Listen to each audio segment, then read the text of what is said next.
रमेश बनियान पहनकर हाथ में फटा हुआ शर्ट लेकर हॉल में आता है और ऊंची आवाज में, माँ, अनामिका, दोनों इधर आओ जरा, चिल्लाकर कहता है।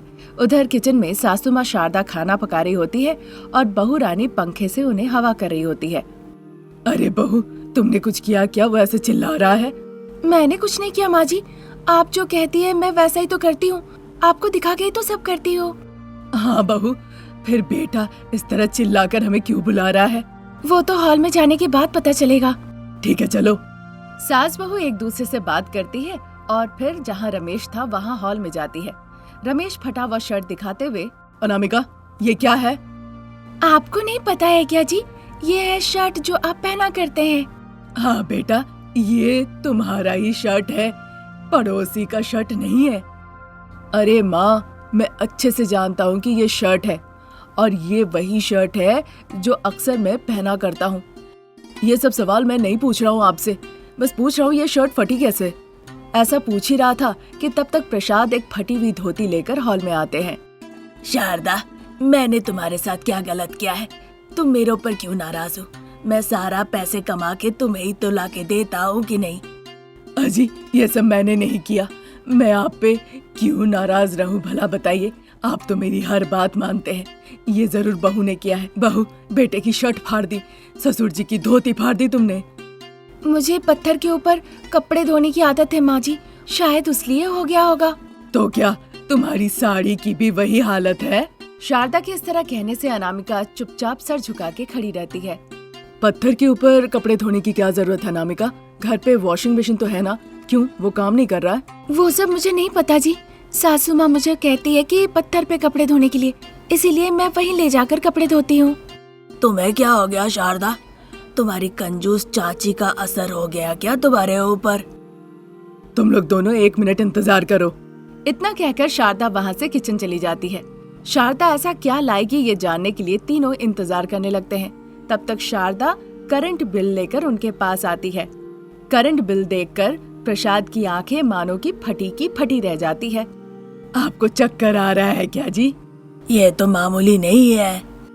अब आप ही बताइए, मैंने कुछ गलत किया है क्या बहू को वो काम करने को कहकर? शारदा के इस तरह से कहने पर प्रसाद और रमेश बिना कुछ कहे चुपचाप वहाँ से चले जाते हैं। करीबन आधे घंटे के बाद प्रसाद और रमेश तैयार होके ऑफिस के लिए जाने लगते हैं। रमेश पानी पीने लगता है। अनामिका, पानी ठंडा क्यों नहीं है? अभी का रिसेंट करंट बिल देख लीजिए, पानी खुद ब खुद ठंडा हो जाएगा। उसकी ऐसी बातें सुन के रमेश कोई जवाब नहीं देता है। तब तक शारदा वहाँ पे आती है। अजी, अगर मकान मालिक यहाँ आ गए तो क्या जवाब देंगे उन्हें? मामला पता नहीं शारदा, बस अब नाम के शहर में रहते हैं, दोनों काम पे जाते हैं, पर 25,000 से ज्यादा तनख्वाह नहीं मिलती। अभी हमने बहुत सोच समझ के पैसे बचाकर फ्रिज और वॉशिंग मशीन इंस्टॉलमेंट में खरीदा है। जब से हमें गांव के खेत के लिए भुगतान करना पड़ रहा है, तब से समस्या शुरू हो गई है। ऐसी हालत हो गई है कि अब घर का भाड़ा भी नहीं दिया जा रहा। सही बात है, 1-2 महीने की समस्या हो तो कोई भी मान लेता है, पर 6 महीने से कोई भाड़ा ना दे तो कौन सुनेगा? जब वो भाड़ा लेने आते हैं, आप लोग घर पे नहीं रहते हैं और हम 2 महिलाओं के ऊपर चिल्लाना अच्छा नहीं दिखता है, इसीलिए वो चुपचाप यहाँ से चले जा रहे हैं। बस इतना कहकर जाते हैं कि अगर आप लोग मुझे भाड़ा दे देंगे तो फिर दोबारा यहाँ नहीं आऊंगा। मैं तुम्हारी समस्या समझ रहा हूँ बहू, पर तुम सास बहू हम बाप बेटे की समस्या समझो। इसीलिए मैं और बेटा सुबह 5 से 8 बजे तक दूध वैन के साथ जाकर लोगों को दूध बांटूंगा। फिर वहाँ से जो पैसे मिलेंगे वो पैसे लाकर हम भाड़े के लिए दे देंगे। उनकी ये बात सुन के शारदा और अनामिका चुप हो जाती हैं। फिर सुबह होते न होते सुदर्शन भाड़ा मांगने के लिए मिडिल क्लास सास बहू शारदा और अनामिका के घर पे आ जाते हैं। उसी दौरान बाप बेटा प्रसाद और रमेश घर से बाहर जाने के लिए तैयार हो रहे थे। सुदर्शन बार बार कॉलिंग बेल बजाए जा रहे थे। इधर शारदा, प्रसाद, रमेश और अनामिका चारों घबरा कर एक दूसरे को देखने लगते हैं, लेकिन कॉलिंग बेल बजे ही जाए। आप लोग यहीं रुकिए, मैं जाके देखती हूँ। शारदा, अगर मकान मालिक आए हो तो जोर से आवाज करना, हम जाके छिप जाएंगे। लेकिन हम कहाँ छिपेंगे पिताजी, हमारा तो एक ही प्रवेश द्वार है, वहाँ पे अगर मकान मालिक होंगे तो वो भी हमारे लिए बंद हो गया। अब मकान मालिक नहीं होंगे, आप लोग चिंता मत कीजिए। क्यों डर रहे हो बेटा? 2 दिन पहले जो बात कही है तुम लोग वही बात उन्हें कह देना, वो जरूर समझेंगे। ठीक है शारदा, दरवाजा खोलो, मैं बात करता हूँ। प्रसाद के कहने पर शारदा जाके दरवाजा खोलती है। देखती है मकान मालिक सुदर्शन बाहर खड़े हैं। अरे मालिक, आज आप इतनी सुबह सुबह आए? शारदा की ये बात सुनकर मजाक उड़ाते हुए सुदर्शन जी कहते हैं, तुम सास बहू आशीर्वाद देने वाली चमत्कार देविया हो, इसीलिए इससे पहले कि कोई और आ जाए मैं ही आशीर्वाद लेने के लिए पहले आ गया। बाबू, आप हमारी हालत तो अच्छे से समझते हैं, थोड़ा और वक्त हमें दीजिए, हम पूरा पैसा आपको लौटा देंगे। आपके इस दिल को छू जाने वाली बातों में अब मैं पिघलने वाला नहीं हूँ। तब तक पीछे से प्रसाद, रमेश, अनामिका तीनों वहाँ पे आते हैं। वो सुदर्शन को देखकर नमस्ते करते हैं। अरे बौने प्रसाद और दुबले रमेश, तुम लोग जिंदा हो? काफी दिनों से नजर नहीं आए तो लगा कहीं ऊपर ना चले गए हो। चलो खा पी के तुम लोग जिंदा हो। मालिक, आपकी बातों का हम बुरा नहीं मान रहे, पर हम लोग डर गए थे इसीलिए छिपे हुए थे। अब सुबह सुबह हम जा रहे हैं दूध बांटने के लिए और रात को हम ओवर टाइम भी कर रहे हैं। कैसे भी करके आपका सारा हिसाब हम चुकता कर देंगे। हाँ बाबू, थोड़ा समझने की कोशिश कीजिए। गुस्से से सुदर्शन अपने दोनों हाथ जोड़ के कहने लगते हैं। अरे नहीं बाबू, इतने बड़े अभिनेता और अभिनेत्री मैंने जिंदगी में नहीं देखा। मुझे भाड़ा वाड़ा नहीं चाहिए, बस ये घर खाली कर दो। तुम लोग बस इतना ही काम करके मेरी मदद कर दो। हाँ, मैं किसी और से पैसे ले लिया हूँ और यही बात बताने के लिए तुम लोगों के पास सुबह सुबह आया हूँ। इतना कहकर वो किसी को कुछ कहने का मौका भी नहीं दिए और वहाँ से चले गए। आप दोनों काम पे जाइए, मैं और बहू दूसरा घर देखने के लिए जा रहे हैं। इसके बाद प्रसाद और रमेश काम के लिए निकल जाते हैं। सास बहू कम पैसों में कोई भाड़े का घर रहने के लिए मिल जाए ढूंढने के लिए निकल जाती है। वो गली गली घर ढूंढने के लिए घूमती है, पर उन्हें हर घर बहुत महंगा मिलता है। थक हार के सास बहू एक पेड़ के नीचे आके बैठ जाती है। बिल्कुल मोहल्ले के अंत में उन्हें एक कटा हुआ पेड़ दिखता है। उस पेड़ को देखकर अनामिका के दिमाग में एक तरकीब आती है। माँ जी, भाड़े का घर इस तरह से ढूंढने से बेहतर है कि हम एक पेड़ को ही घर बना लेते हैं। पेड़ में घर? वो कैसे बहू? कैसे, वो मैं आपको बताती हूँ, आइए। इतना कहकर अनामिका शारदा को एक पेड़ दिखाती है। शारदा उस पेड़ को देखती है और बहू क्या कह रही है वो समझ जाती है। बहू, तुम्हारी सोच मैं समझ गई हूँ, फिर देर ना करते हुए चलो इस पेड़ को घर बना लेते हैं। तुम घर जाके जो जो जरूरत के सामान है वो लेकर आ जाओ। इस तरह कहने पर अनामिका खुशी खुशी वहाँ से घर चली जाती है। फिर जब शाम हो जाती है, रमेश और प्रसाद भाड़े घर के बारे में चर्चा करते हुए घर लौट रहे थे। घर पे ताला लटक रहा है, बहू सामने खड़ी है। देखकर वो घबरा जाते हैं। बहू, तुम्हारी सास कहाँ है? परेशान मत होइए पिताजी, वो हमारे नए घर के पास है। आप लोगों को नहीं पता ना, इसीलिए आई हूँ आप लोगों को ले जाने के लिए। नया घर? वो कहाँ है बहू? चलिए पिताजी, सास बहू का नया घर आप लोगों को देखने को मिलेगा। सास बहू ने एक बड़े से पेड़ को काटकर एक घर में तब्दील कर दी थी। ये देखकर बाप बेटा सास बहू शारदा और अनामिका की बहुत प्रशंसा करते हैं और खुश होकर कहते हैं, शारदा, तुमने और बहू ने मिलकर एक पेड़ को घर में तब्दील कर दी है। तुम जैसे पत्नियों को पाकर हम सच में धन्य हैं। हाँ माँ, आप लोगों ने इस पेड़ को काटकर घर बनाया है, ये बहुत सुंदर है।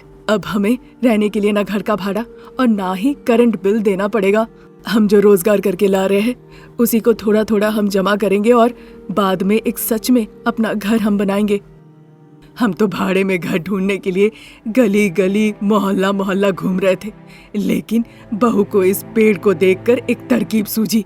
जब बहू ने मुझे पेड़ के घर के बारे में बताया तो मुझे भी अच्छा लगा। तब जाके मैंने बहू को अनुमति दे दी और हमने इस पेड़ को अपना घर बना लिया। हाँ जी, इस तरह रहने में हमें बहुत सुविधा होगी। पैसे के पैसे भी बचेंगे और गर्मी में हम गर्मी से भी बच जाएंगे। घर के भाड़े के साथ साथ उनका करंट बिल भी बचने लगा। घर को वो दिया जला के रोशन करने लगी और इस तरह सभी लोग मिलके खुशी खुशी जीने लगे। ये थी आज की कहानी। नई कहानी लेकर हम बहुत जल्द हाजिर होंगे। तब तक के लिए नमस्कार। धूप की किरणें बहुत तेज थी, इसीलिए गरीब बहुरानी अनामिका एक पेड़ के नीचे खड़ी होकर ठंडा ठंडा लेमन जूस बेच रही थी। छोटे बड़े का भेदभाव नहीं, जूस पीने के लिए आइए बाबू आइए। छोटा ग्लास 10 रुपए, बड़ा ग्लास 15 रुपए में पी के जाइए। ये सुनकर थोड़ी ही दूर पे श्यामला, जो कि गोली सोडा बेच रही होती है, वो गुस्से से अनामिका को देखती है और मन ही मन सोचती है, अगर ये इस तरह से 10-15 रुपए में लेमन जूस बेचेगी तो मेरा क्या होगा। फिर तो मुझे खुद ही गोली सोडा बनाना होगा और खुद ही बैठकर पीना होगा। इस तरह नहीं चल सकता है, मुझे इसको लेकर कुछ ना कुछ करना पड़ेगा। हाँ, कुछ सोचती हूँ। इस तरह सोच के अपना दुकान बंद करके हाथ में कुछ पैसे लेकर श्यामला अनामिका के दुकान में जाती है। क्या दीदी, आपको ठंडा ठंडा लेमन जूस चाहिए क्या? इस तरह कहने पर उसके हाथ में जो पैसे थे वो बंडल वो अनामिका के मुंह के ऊपर फेंकती है। पैसे देखकर अनामिका कहती है, दीदी हो सकता है कि आपकी ऐसी परिस्थिति हो कि आप पैसे फेंक सकती है, पर मेरी नहीं कि मैं उन पैसों को उठाऊं। ईश्वर की कृपा और सासू माँ के आशीर्वाद से मैंने ये अपना लेमन जूस सेंटर खोला है। इससे मैं बहुत अच्छा कमा ले रही हूँ और इससे मैं सास ससुर बच्चों के साथ खुशी खुशी रह रही हूँ। लेकिन मुझे भी तो अपने परिवार के साथ सुखी सुखी जीना है अनामिका। मैं तो आपको रोक नहीं रही हूँ दीदी, मैं अपना लेमन जूस बेच रही हूँ, आप अपना गोली सोडा बेचिए। जो सही में उपयुक्त होगा उसके पास माँ लक्ष्मी खुद ही चली जाएंगी। पहले तो वो आराम से आती थी, जिस दिन से तुमने इस लेमन जूस का ठेला लगाया है उस दिन से आना बंद कर दी। ये सब कुछ हो रहा है बस तुम्हारी ही वजह से। ये सब बात हो ही रही थी, तब तक दो आदमी अनामिका के ठेले पे आते हैं। सुनो, हमें 2 बड़ा ग्लास लेमन जूस पिलाना। उसकी बातें सुनकर श्यामला कहने लगती है, अरे भाई साहब, इतनी धूप में आप आए हैं, ये लेमन जूस पीकर क्या होगा। वो देखिए, वो मेरा गोली सोडा का दुकान है, चलिए मैं आपको ठंडा ठंडा गोली सोडा पिलाती हूँ। श्यामला की बात सुन के तब रमन कहता है, नहीं नहीं दीदी, हमें कोई गोली सोडा वोडा नहीं चाहिए, हम तो यहाँ पे लेमन जूस ही पियेंगे। वैसे ये बताइए, आप अपनी दुकान छोड़कर यहाँ पे क्या कर रही है? इस तरह उस आदमी के कहने पर श्यामला कुछ जवाब नहीं दे पाती है। अनामिका 2 बड़ा ग्लास लेमन जूस बना के उन दोनों को देती है। वो दोनों आराम से पीते हैं। श्यामला अनामिका को गुस्से से देखती है और फिर पैसे का बंडल लेकर वो कहती है, मैं शारदा से जाके अब मिलती हूँ और ये पैसे भी मैं उसी को देती हूँ। कहकर वहाँ से वो चली जाती है। उधर घर के सामने एक पेड़ के छांव में खटिया लगा के आराम से बैठे हुए थे शारदा और प्रसाद। अरे शारदा, बहू अकेले लेमन जूस बेच रही है, तुम भी जाती तो अच्छा रहता। बेटा रमेश अकेला काम करता है, तुम उसे भी तो मदद कर सकती हो। मैं भी वही बात कहना चाहती हूँ, पता नहीं आप ऐसे क्यों बैठे हुए हैं। उधर बेटा रमेश अकेले ही खेत का इतना काम कर रहा है, बताइए आप जाकर थोड़ी मदद तो कर सकते हैं ना। अगर मैं उससे पूछता हूँ तो बेटा कहने लगता है कि नहीं पिताजी, आप मत आइए, बहुत धूप है, लू लग गया तो बड़ा मुश्किल हो जाएगा। खाने का भले ही कुछ ना हो लेकिन छांव में रहिए। ऐसी ऐसी बातें करता है वो शारदा। जैसे बेटा आपको खेत में जाने के लिए मना करता है, वैसे ही बहू भी लेमन जूस के ठेले पे जाने के लिए मना करती है। इस तरह वो बातचीत कर ही रहे थे, तभी हाथ में पैसों का बंडल लेकर श्यामला उनके तरफ जाती है। शारदा प्रसाद जहाँ बैठे हुए थे वहाँ श्यामला पैसों का बंडल फेंकती है और उनके तरफ गुस्से से देखते हुए कहने लगती है, अगर चाहोगी तो और दूंगी, लेकिन अभी के लिए मैं यही 2 बंडल देती हूँ। जिस तरह से तुम हमें पैसे दे रही हो देख के लग रहा है कुछ गलत काम ही करने को कहोगी। वो काम भी अब बता दो। तुम सीधा सीधी अपनी बहू से कहो कि वहाँ से लेमन जूस का ठेला हटा ले। हम नहीं हटाएंगे, वो पेड़ तुम्हारा तो नहीं है और वो जगह जहाँ पे वो पेड़ है वो तुम्हारे दादा परदादा ने भी नहीं दिया है, वो सबका है। उस पेड़ के नीचे बैठकर कोई भी व्यापार कर सकता है और ये सारी बात हमारे गांव के प्रधान जी धर्मा जी ने अपने मुंह से कहा है। वो बात नहीं है शारदा, अगर वो इस तरह से कम भाव में लेमन जूस बेचेगी तो 20 रुपए लगा के हमारे पास गोली सोडा पीने कौन आएगा। इसमें हम क्या कर सकते हैं बताओ। देखो बहन, वो तुम्हारा व्यापार है, तुम्हारा सरदर्द है। जब तुम्हारा सरदर्द होगा तो तुम्हें दवाई खानी होगी, मरहम लगाना होगा। सही कहा कि नहीं? अब यहाँ आके तुम हमें कह रही हो दवाई खाने, हम खाएंगे तो कैसे होगा बताओ। मैं तुम्हारी बहू की लेमन जूस बेचने की बात कर रही हूँ और तुम हो कि दवाई मरहम की बात कर रही हो। पता नहीं क्या क्या बातें किए जा रही हो। देखो श्यामला, हमारी शादी के 25 साल हो गए हैं, अभी तक मैं उसे नहीं समझ पाया। तुम एक काम करो, ये पैसे लो और जाओ, नहीं तो इसे गुस्सा आया तो उसकी बातों का और दिमाग का कुछ ठिकाना नहीं रहता। इस तरह से कहने पर श्यामला फिर कुछ जवाब ना देते हुए पैसों का बंडल उठाकर वहाँ से चली जाती है। फिर शाम होने को आया। रमेश अनामिका के लेमन जूस के ठेले के पास जाता है। अजी, आप यहाँ पे क्यों आए? खेत में काम करके आप तो थक गए होंगे ना? कुछ नहीं होगा अनामिका, वैसे जूस है या खत्म हो गया? खत्म हो गया जी, मैं घर जाने का सोच ही रही थी कि तब तक आप यहाँ पर आ गए। ठीक है, चलो चलो ठेले पे बैठ जाओ, मैं धकेल के ले चलता हूँ। नहीं नहीं जी, कोई देख लिया तो ठीक नहीं होगा। अरे मैं किसी अनजान इंसान को ठेले पे बैठ के धकेल रहा हूँ क्या? मैं तो अपनी पत्नी को लेकर जा रहा हूँ ठेले में। वो कब सुबह यहाँ पर आई हो, खड़ी खड़ी तब से काम कर रही हो। मुझे अच्छे से पता है तुम्हारे पैरों में दर्द हो रहे होंगे। अब चुपचाप तुम ठेले पे आके बैठो। जितना भी कहूँ कम है। आप इतने अच्छे इंसान क्यों हैं? आप मेरे सारी तकलीफों को समझते हैं। तुम्हारी आंखें बता देती है कि तुम कैसी महसूस कर रही हो। आओ बैठो अनामिका। रमेश के कहने पर बिना कुछ कहे अनामिका आके ठेले पे बैठ जाती है। बड़े ही प्यार से रमेश ठेले को ढकेलते हुए लेकर जाने लगता है। अगले दिन श्यामला सोचती है जिसे जो व्यापार करना करे, पर अब से वो खुशी खुशी व्यापार करेगी। कम से कम कुछ तो पैसे आएंगे, पर ऐसा उसने किया नहीं। वो पैसों का बंडल लेकर गांव प्रेसिडेंट धर्मा जी के यहाँ चली जाती है। क्या बात है श्यामला, तुम यहाँ आई? मालिक, मैं आपसे कुछ बात करने के लिए आई हूँ। यहाँ पर कोई भी नहीं है, बताओ तुम क्या बताना चाहती हो? अनामिका बाबू। क्यों, वो तुम्हें जोर जबरदस्ती कर रही है क्या, ताकि तुम गोली सोडा ना बेच सको? नहीं सर, ऐसी समस्या नहीं है।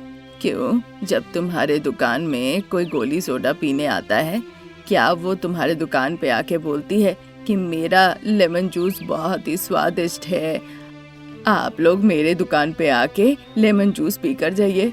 अरे मालिक, अनामिका ये सारी बातें क्यों करने जाएगी भला? फिर अनामिका के साथ समस्या क्या है? असल में बाबू, जहाँ पे खड़ी होकर मैं गोली सोडा बेचती हूँ, वहीं पे वो कम भाव में लेमन जूस बेचती है। इसमें गलत क्या है श्यामला? जीविका चलाने के लिए कोई भी व्यापार कर सकता है, पर किसी और के व्यापार में घुस के तुम उसका व्यापार तो बर्बाद नहीं कर सकती ना। नहीं बाबू, आप ये पैसे रखिए और अनामिका से कहिए उस जगह पे वो खड़ी होकर अपना व्यापार ना करे। अब मुझे समझ में आया कि तुम यहाँ पर क्यों आई हो। तुम यहाँ पर पैसों की लालच देने के लिए आई हो। तुम ये पैसे अपने पास रखो, और अगर तुम गलत इरादों से अनामिका का दुकान बंद करोगी तो ईश्वर भी तुम्हें कभी नहीं छोड़ेंगे। हाँ, और एक बात, तुम्हारे पास जो पैसे है उसी से तुम खुश रहो और उसी से तुम अच्छे से व्यापार करो। धर्मा बाबू इस तरह से श्यामला को अच्छे से समझाते हैं।